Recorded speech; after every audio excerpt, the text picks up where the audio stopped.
Remember this? The beer I brewed 2 weeks ago on Homebrew Wednesday? Here it is. Let's give it a whirl.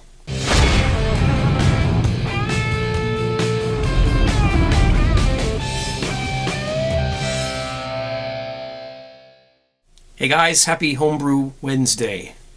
How you doing there? Cheers.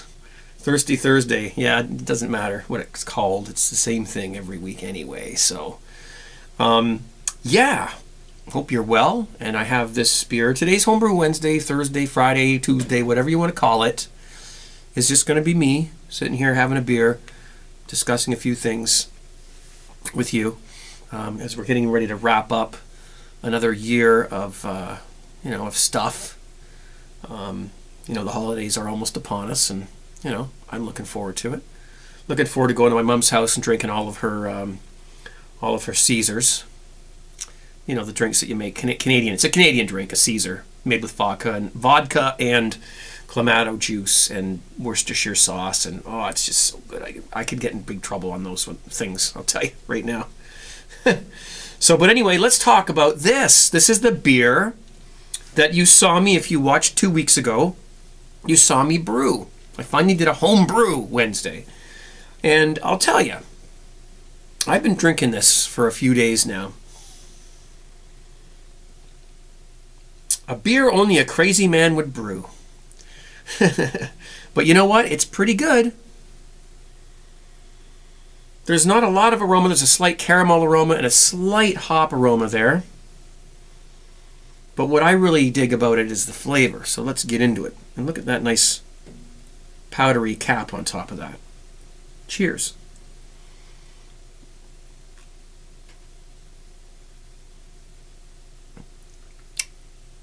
Oh. Now, I wouldn't say this recipe is an award-winning one, and I certainly wouldn't enter it into a competition. But for something that I just threw together, which I would call a goulash beer, it's pretty good. It's pretty good. The characteristics of this, and I don't even think it's pretty, still not very clear, but, whatever. The characteristics of this beer really kind of revolve around the fact that I used a lot of caramalts or crystal malts style malts, okay? So this beer has a very caramelly, kind of sweet, candy-ish flavor to it. It's pretty intense. And so, I probably should have, I think there's a few people that posted comments in the thing down below that video who kind of warned me about, you probably, should have used less of this or less of that. But anyway, that's what you get when you don't listen to people. There is quite a strong hop profile, which is nicely balanced out by the caramel. Okay, let's make up a new word. Carameliness. There's one for you.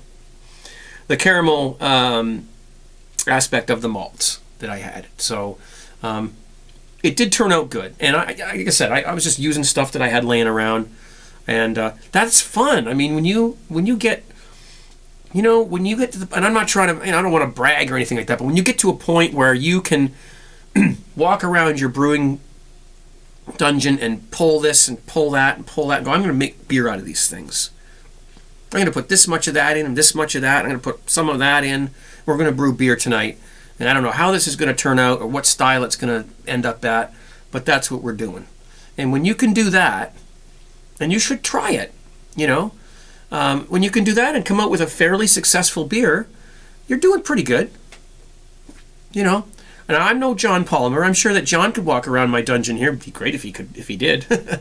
Although he'd probably kill himself the way it is down here right now. It's messy, but if he was to come down, I'm sure he could go into my my inventory and pull stuff out and make an absolutely incredible award-winning beer. Okay, I'm not there yet, and maybe I never will be, or whatever. But that's just me being honest and modest, and there you have it.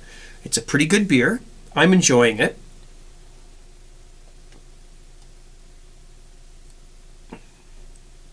It's got a great mouthfeel. And I think some people would really like it. And perhaps some other people might not. Because it's pretty intense. There's a lot of flavor in this beer. It's pretty strong. If it had more, if I had added some two-row, like some sort of like just base malt to it, or maybe some, I don't know, some other grain that's just lightly roasted, along with what I put in here, it might have balanced it out and been more of a sort of a, you know, I don't know, just more of a bready, biscuity beer. But as it is right now, it's pretty heavy on the caramels and on the sweetness. So I mean, it's almost like if you spilt this on the floor and left it there, it would evaporate and the floor would be sticky. Okay, because there's a lot of unfermented sugars in this beer. With that said, I'm not disappointed that I made it, and I don't have the recipe written down. I'm sorry. You'll have to go back and watch that video 2 weeks ago to get what I put into this. If I was to make it again, I would make some changes and make it improve on it. It's a good start. You know, if you've got stuff lying around, grains, hops, things, throw them in. Start with a canned, pre-hopped canned beer kit, because at least you're starting with something that's viable, right? And then you add to it, and you can't really mess it up too badly unless you add too much of something like chocolate malt, or you add the wrong hops or something like that, and but there's only one way to know.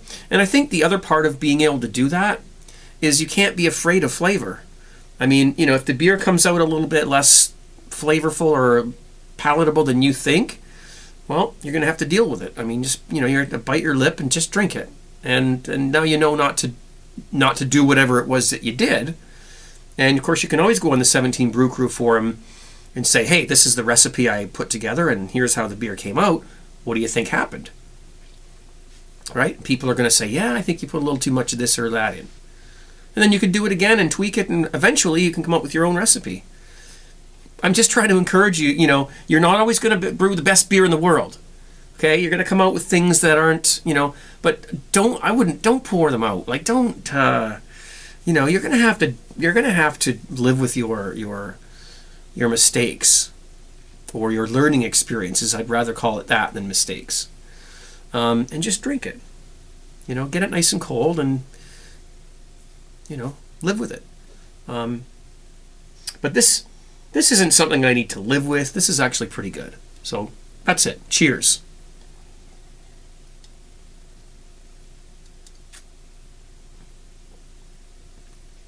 Last night, I had about this much left in the glass, and I put it over here on my computer desk.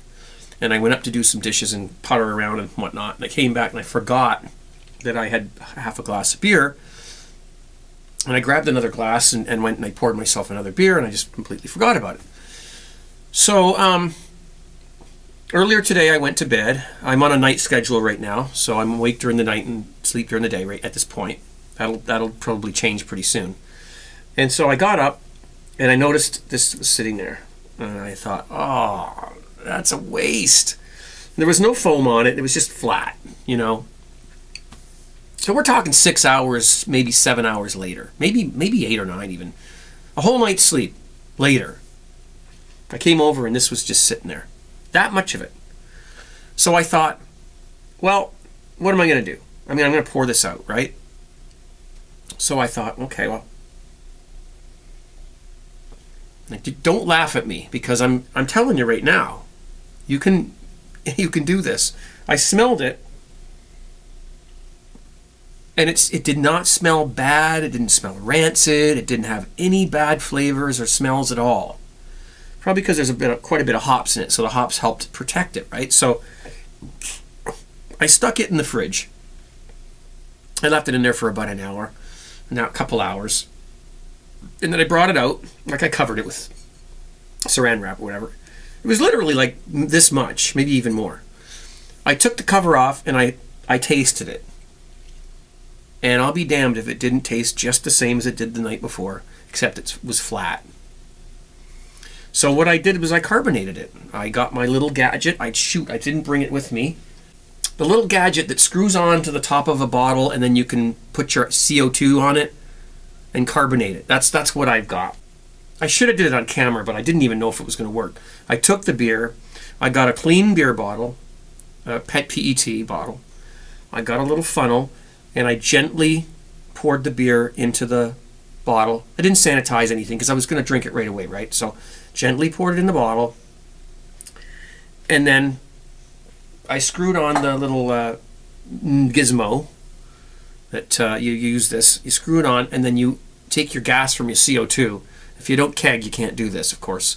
And you snap it onto that thing, and then you crank up your CO2, and you just give the bottle a little shake around, for 10 seconds or whatever. Crank up your PSI to about 30 pounds and give it a shake. And then you do that, and then you take the gas off. You slowly release the little cap. You pour your beer, and you got that again. It was perfect. I saved a wasted beer. The only thing you have to remember to do, and I forgot to mention this, is when you screw on the little thingy, you want to unscrew it a little bit and just purge the bottle of oxygen. Just go psh, psh, let the oxygen out of the bottle. Smell what's coming out. You'll smell the beer aroma, coming out. And then when you smell that weird burning feeling that you get when you smell the CO2, that's when you stop. And then you can shake it and recarbonate it. It worked great. Now, this isn't it, of course, but so I sat and I drank that half a beer while I had my lunch. And it was perfect. There was absolutely nothing wrong with it. So there's lots of advantages to kegging, and if you have a keg set up and kegs and CO2 things and whatnot, there's lots of other things you can do with it, especially with that little piece.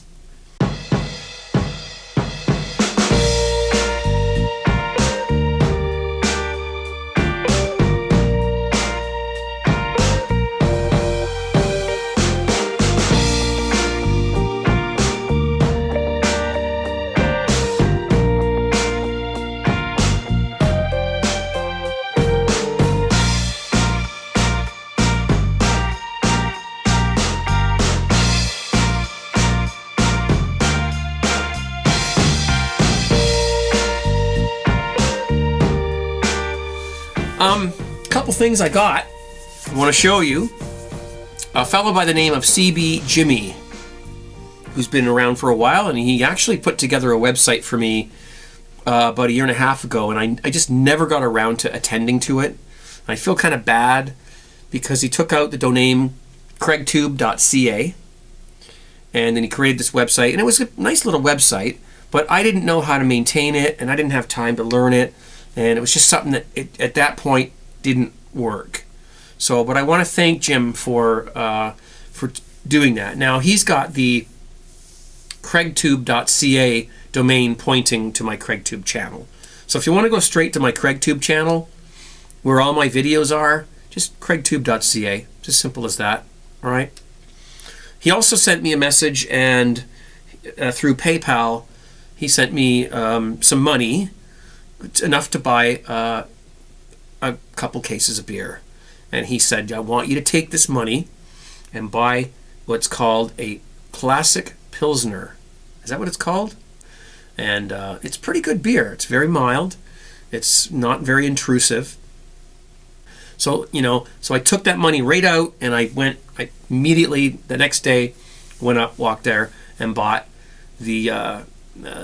bought that beer that he wanted me to buy. So thanks, Jim. Thank you so much. I do have a little story, though, to tell. I want to tell CB Jimmy that I picked the absolute perfect time to go up the street and walk up and buy my beer with the money you sent. And I'll tell you why. I don't drive. My wife was sleeping, so I didn't want to bother her. So I just thought, I'll just walk up, take my little cart that I bring with me, and I just walked up the street. Up there, there's a gas station, there's a Walmart, there's the beer store, there's the grocery store. It's like a little strip mall. And so I'm walking up, and beside the gas station, there's this, it's a big brick wall, beside the gas station, And I noticed that there's this guy standing facing the wall. You know, kind of like when you, in school, when you like get sent out in the hall and, you know, they make you stand face to the wall, which was, if they did that to my kids today, I would be having a problem with it. But back when I was in school, that's what they did.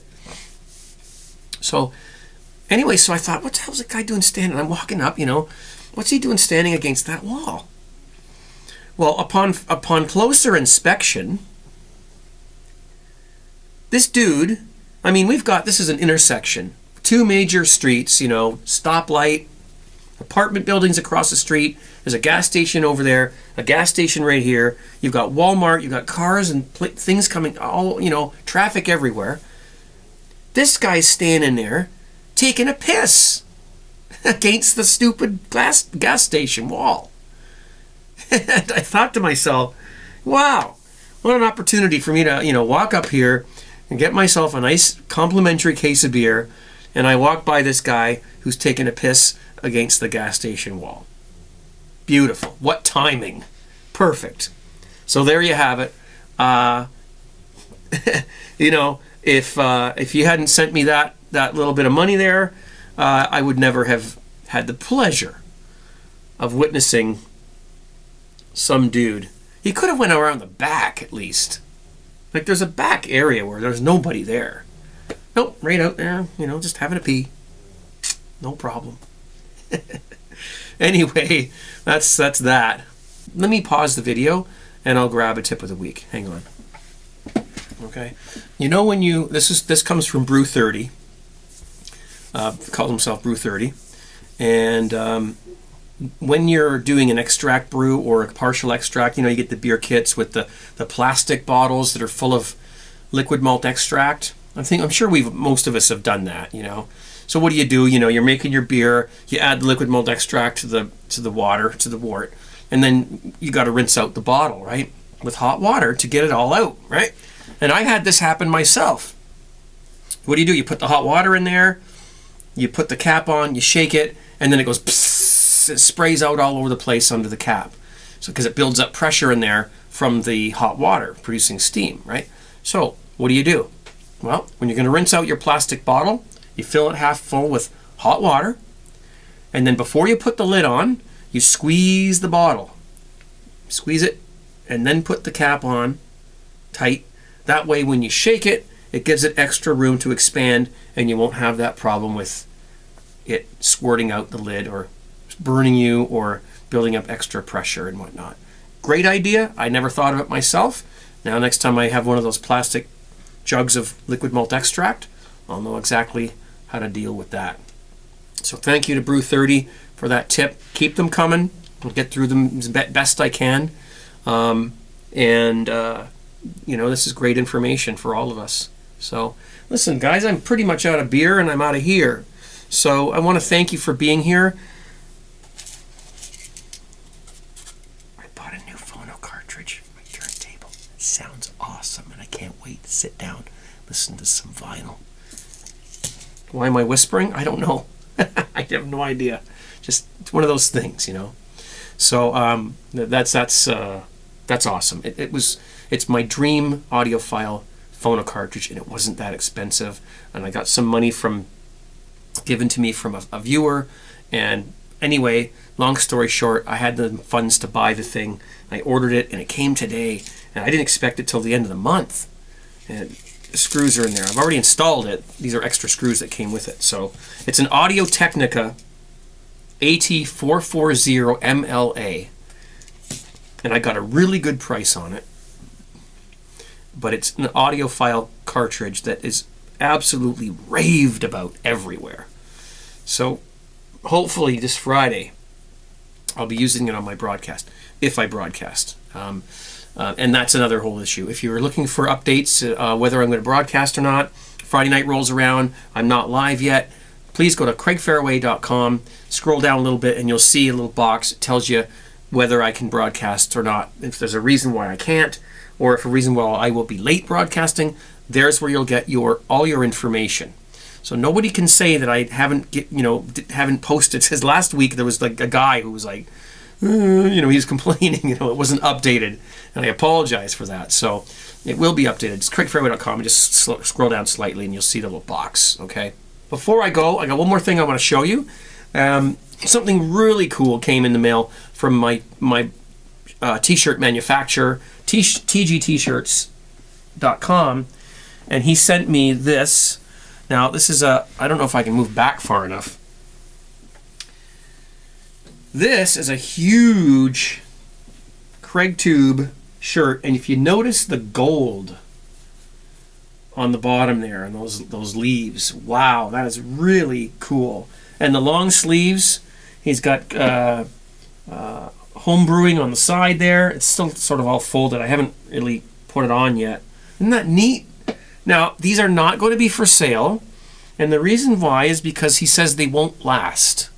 The durability of this gold paint or ink, or whatever it is, will probably not last over a few washes. So we don't want to sell stuff that's not going to endure the test of time. Okay? But he sent that special to me. So it's probably the only one in the world that exists like that. Hey, I'm privileged. What the heck? There you go. He also sent me this shirt as well. It's one of the ones he sells. And that's a cool shirt too. Nice and big. He knows I like big shirts. And so I just want to say thank you. I don't know how to fold these things the way he does it. They come absolutely like... Any of you guys who've ordered shirts, you know how wonderfully they're folded. You almost don't want to unfold them. If you noticed that, I know that too. So keep that chin up. 17brewcrew.com. Cheers. tgtshirts.com. If you want a shirt, I'm out. Thanks for watching. Be safe. And what else can I say? 17.